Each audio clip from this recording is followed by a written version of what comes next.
પોલીસની રક્તદાનની અપીલને જનતાએ હોશે હોશે વધાવી છે। 340 યુનિટ રક્ત એકત્ર કરવામાં આવ્યું છે। તાજેતરમાં ભુજ જીકે જનરલ હોસ્પિટલના ડોક્ટર દ્વારા બ્લડ બેંકમાં લોહીની અછત હોય અને રક્તદાન કેમ્પ દ્વારા બ્લડ બેંકમાં લોહી મળી રહે તે માટે મુન્દ્રા પોલીસનો સંપર્ક કરી જેથી મુન્દ્રા પોલીસે તારીખ 25 ડિસેમ્બરના રોજ રક્તદાન કેમ્પનું આયોજન કરેલું હતું, જેમાં લોકોએ વધુમાં વધુ રક્તદાન કરવા માટે અપીલ કરવામાં આવી હતી।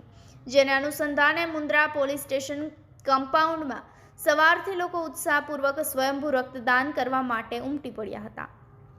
આ તકે મુન્દ્રાના વિભાગીય વડા ગૌતમ વિવેકાનંદ તથા મુન્દ્રા પોલીસ સ્ટેશનના પોલીસ ઇન્સ્પેક્ટર આર.જે. ઠુમ્મર સહિત પ્રાગપર પોલીસ સ્ટેશનના પોલીસ ઇન્સ્પેક્ટર ડી.ડી. સિમ્પીએ પ્રાસંગિક ઉદ્બોધન કર્યું હતું। આ સાથે જ હવે જે છે તે મારવાડી યુવા મંચ મુન્દ્રાએ સહકાર આપેલો હતો અને તેમના કાતરાડ ગ્રુપ, આ સાથે જ ગુંડાલા ગૌરક્ષા સેવા ટ્રસ્ટ મુન્દ્રા, આર.જે. એન્ટરપ્રાઇઝ, રજબભાઈ જુણેજા અને રાજેશભાઈ માલમ, આ સાથે જ ગ્રુપે તેમજ રિક્ષા ચાલકો, લારી ગલ્લા ધારકો, વેપારીઓએ અપીલને માન આપી અને વિશાળ સંખ્યામાં આશરે લગભગ 340 જેટલા યુનિટ રક્તદાન કરી અને અભૂતપૂર્વ યોગદાન આપેલું હતું।